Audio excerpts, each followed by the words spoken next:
Hello, कैसे हैं आप लोग? हम आशा करते हैं कि संकट मोचन की कृपा से आप सभी लोग बहुत ही अच्छे होंगे। आप लोग जान रहे हैं कि इस चैनल के माध्यम से हम आपको आईएएस परीक्षा के सभी विषयों की तैयारी करा रहे हैं। उसी की अगली कड़ी में आपको जीव विज्ञान में जो पहला पार्ट है जीवों में जनन, उसका यह दूसरा वीडियो है, अर्थात पार्ट 2 है। आप इससे पहले आप देख सकते हैं जीवों में जनन के पार्ट 1 और केमिस्ट्री विषय में भी आपको पहला पार्ट का ऑब्जेक्टिव बताया गया है। तो आप उन सभी वीडियो को देखने के लिए डिस्क्रिप्शन बॉक्स में जाएंगे, वहां आपको सभी वीडियो का लिंक प्राप्त होगा। आप लोग अगर चैनल में नए हैं और परीक्षा की तैयारी कर रहे हैं तो आप तैयारी करने के लिए ईमानदारी से चैनल को सब्सक्राइब करें और तैयारी हमारे साथ मिलकर करें। तो देखिए, हम लोग अब बिना विलंब किए हुए चलते हैं आगे और देखते हैं सवाल नंबर पहला। आम के फल में खाने वाला भाग है। तो आप देखिए कि आम के फल में खाने वाला भाग क्या है। तो देखिए, आम के फल में खाने वाला जो भाग होता है वो होता है मध्य फल भीति। जो फल भीति है ना, उसके मध्य भाग को हम लोग खाते हैं। अगला क्वेश्चन है, किस फल का बीज चोल खाया जाता है? तो देखिए ऑप्शन है लीची, शरीफा, जायफल। तो आप देखिए, लीची खाते हैं या शरीफा खाते हैं, जायफल खाते हैं, तो तीनों के जो बीज के ऊपर जो चोल होता है उसी को खाते हैं, यानी कि हम लोग इन तीनों फलों के बीज चोल को खाते हैं। तो इसका आंसर सभी हो जाएगा। आगे है, जेमिलस बनते हैं। जेमिलस कहाँ बनते हैं? तो जेमिलस जो है आपको स्पंज में बनता है। अगला प्रश्न है, कौन सा द्विलिंगी जानवर है? तो इसमें केचुआ, हाइड्रा और जोंक जो है ये द्विलिंगी हैं। अगला प्रश्न है, कोई भी प्राणी अमर नहीं है, एक अपवाद है। मतलब एक ऐसा प्राणी है जो अमर है। तो अमर कौन सा प्राणी होता है? तो एक कोशिकीय जीव जो होते हैं वे, उन्हें हम अमर कह सकते हैं या उन्हें हम अमर कहते हैं, क्योंकि वे मरते नहीं हैं, वे खंडित होते हैं तो नए जीवों का जनन हो जाता है। तो इस प्रकार से अपवाद में आपका एक कोशिकीय जीव होगा। अगला प्रश्न है कि जब संतति की उत्पत्ति एकल जनक द्वारा होती है तब यह क्या कहलाती है? लैंगिक जनन, अलैंगिक जनन, कि ए और बी दोनों, इनमें से कोई नहीं? तो आप लोग बायोलॉजी पढ़ रहे हैं, इसका जवाब आप हमको कमेंट में लिखकर बताइएगा कि जब संतति की उत्पत्ति एकल जनक द्वारा होती है तब यह क्या कहलाती है। और इसका जवाब आप लोग सब हमको कमेंट में लिखकर बताइएगा। अगला प्रश्न है, शलकंद के उदाहरण हैं। शलकंद के उदाहरण कौन है? अदरक, आलू की प्याज? तो शलकंद का उदाहरण आपका प्याज है।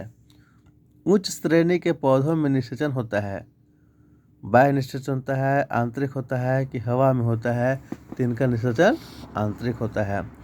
जनक समान जीव प्राप्त हो सकता है। जनक के समान जीव कैसे प्राप्त होता है? बीज से, युग्मन से कि विखंडन से?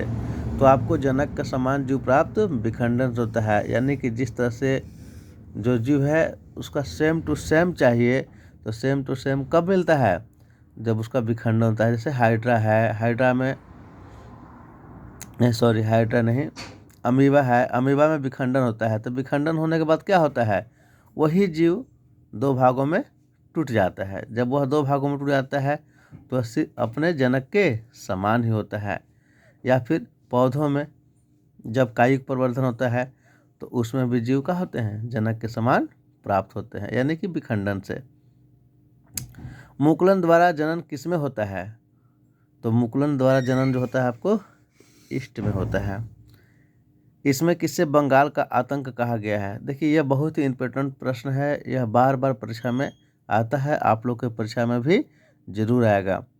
आप अच्छी तरीके से तैयारी करेंगे तो इससे अलग कोई भी प्रश्न आप लोग को परीक्षा में देखने के लिए नहीं मिलेगा। देखिए बंगाल का आतंक आपको जलकुंभी को कहा जाता है। आखिर क्यों कहा जाता है, इसका कारण क्या है? तो बस तुरंत पता चल जाएगा आगे।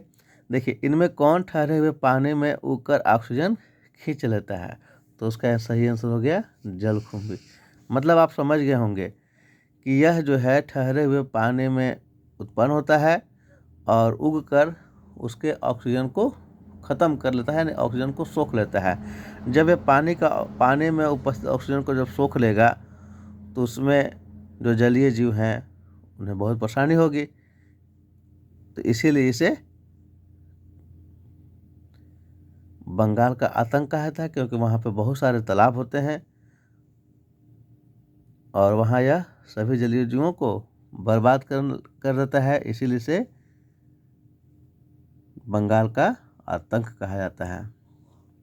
तो बहुत ही इम्पोर्टेंट प्रश्न है, इसको आप जरूर याद रखेंगे। अगला प्रश्न है युग्मक स्थानांतरण हो सकता है। युग्मक का स्थानांतरण किससे हो सकता है? जल द्वारा, वायु द्वारा, हवा द्वारा कि सभी द्वारा? तो देखिए युग्मक का स्थानांतरण सभी के द्वारा होता है। ठीक है, अगर आप लोग को वीडियो अच्छा लग रहा है तो आप ज़रूर से ज़रूर लाइक करें। निम्न में से किसमें बाह्य निषेचन होता है? तो आपका बाह्य निषेचन होता है मेढक में। इनमें से किसमें जल माध्यम से निषेचन होता है? शैवाल में, टेरिडोफाइटा में, ब्रायोफाइटा में, किन में? सभी में। तो सभी में आपको जल निषेचन होता है। निम्न में से कौन उभयलिंगी पादप नहीं है? उभयलिंगी, तो इसमें आपका पपीता उभयलिंगी नहीं है। स्तनधारियों में निषेचन कहाँ होता है? तो स्तनधारियों में निषेचन जो होता है वो होता है फैलोपियन नली में। काजू निम्नांकित में से कैसा फल कहलाता है? तो काजू को हम लोग नट कहते हैं। याद रखिएगा, काजू क्या कहते हैं? नट कहते हैं। अगला प्रश्न है कि निम्नलिखित किसमें पत्ते द्वारा कायिक प्रजनन होता है? तो देखिए ब्रायोफिल्म जो है उसके पत्ते द्वारा कायिक प्रजनन होता है। इसका पत्ता को लगा देंगे तो आपको बहुत सारे पौधे प्राप्त हो जाएंगे। तो ब्रायोफिल्म एक ऐसा पौधा है जिसके पत्ता द्वारा आपका प्रजनन होता है। अगला प्रश्न है इसमें द्विखंडन द्वारा जनन होता है, यानी किसमें द्विखंडन द्वारा जनन होता है? अगर आप वीडियो को पूरी अच्छी तरीके से देखे हैं, आप बायोलॉजी की तैयारी कर रहे हैं, तो आप इसका जवाब हमको कमेंट सेक्शन में जाकर दीजिएगा कि किसमें द्विखंडन द्वारा जनन होता है। तब हम समझेंगे कि आप निश्चय ही परीक्षा के प्रति तत्पर हैं और तैयारी अच्छी तरीके से कर रहे हैं।